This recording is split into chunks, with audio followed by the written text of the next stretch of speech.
여러분 안녕하십니까? 도발 뉴스공장TV 이야기 도발입니다.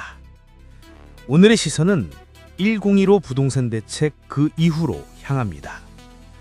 정부가 시장 과열을 잡겠다며 규제 지역을 늘리고 대출을 죄었지만 정작 핵심 도구인 세금 정책은 빠져있다는 비판이 거셉니다. 그런데 여기에 더해 여당이 아닌 야당 내부, 특히 더불어민주당 일부 의원들마저 세금 강화엔 미운적 태도를 보이고 있습니다. 왜일까요? 내년 지방선거 때문이라는 말이 나옵니다. 101호 대책의 골자는 수요 억제였습니다. 대출을 조이고 규제 지역을 확대하고 투기 과열 지구를 늘리는 방식으로 시장을 묶었죠. 그런데 문제는 이 모든 조치가 돈 있는 사람에겐 약발이 없다는 겁니다. 101호 대책은 금융과 거래 규제 중심입니다. 대출을 조이고 전매를 막고 투기 지역을 확대하는 전형적인 수요 억제형 대책이죠.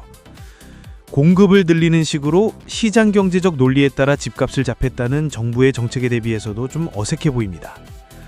하지만 보유세나 종합부동산세 같은 세제 개편은 빠져 있었습니다. 정부는 세제 문제는 중장기 과제라며 한 발 빼고 있지만 시장 전문가들은 이렇게 말합니다. 세금 없이 집값을 잡겠다는 건 브레이크 없이 내리막길을 달리던 차와 같다. 그 말은 곧 단기적 거래만 눌러서는 기존의 부동산 부자들은 여전히 세금 부담 없이 자산을 불려간다는 뜻이죠. 이게 바로 101호 대책의 구조적 허점입니다. 흥미로운 건 여야의 태도입니다. 일부 여당 의원들과 경제 전문가들은 보유세 인상, 다주택자 종부세 강화가 병행돼야 한다고 주장합니다. 그러나 더불어민주당 내부에서는 이 문제에 유독 조심스러운 기류가 감지됩니다. 공개적으로는 세금 강화가 서민 부담으로 돌아올 수 있다. 시장 위축이 우려된다는 이유를 내세우고 있죠. 하지만 정치권 안팎에서는 다른 해석이 나옵니다. 내년 지방선거를 앞두고 부동산세 강화라는 단어가 표심을 흔들 수 있다. 그래서 손을 대지 못하는 것이다. 즉 정책보다 표 계산이 앞서고 있다는 비판입니다. 집값은 올랐지만 세금은 그대로 두자는 논리는 결국 정치적 방패막이에 불과하다는 겁니다. 이쯤에서 여당인 더불어민주당 최고위원 전현희 국회의원이 오늘 MBC 라디오 시사 뉴스 하이킥에 출연해서 발언한 내용을 한번 듣고 오시겠습니다. 공급 자체가 워낙 어떤 아파트 공급은 시간이 걸리는 문제이기 때문에 지금 보유하고 있는 사람들이 시장에 내놓게 해야 된다. 그러니까 공급을 단기간 안에 늘릴 수 있는 유일한 방법이 보유세다. 이런 말씀이에요. 그분들 주장은. 네. 예, 그러니까 이게 어떤 왜 내년 지방선거도 영향이 있고 또 여론도 살펴야 되고 이런 어떤 고충은 이해하지만 보유세도 전면적으로 한번 검토를 해봐야 되는 거 아니냐 이런 주장을 하는 분들도 지금 계속 생깁니다. 그리고 또 하나 여쭤볼 게 지금 제도에 대해서 상당히 긍정적 평가를 하는 분들도요. 네.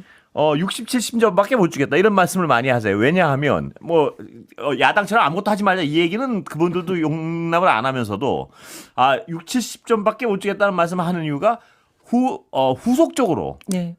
시장을 자꾸 또 따라가는 조치만 하고 있다. 선제적인 조치를 더 강하게 해야 된다는 집값을 잡아야 된다는 분들 중에요. 네. 그런 주장들에 대해서 어떻게 보십니까? 일단 보유세 부분은. 네. 예. 보유세가 금기였다 이런 네. 정도는 아니고요. 예. 최후의 수단으로 고려는 할 수 있지만은 예.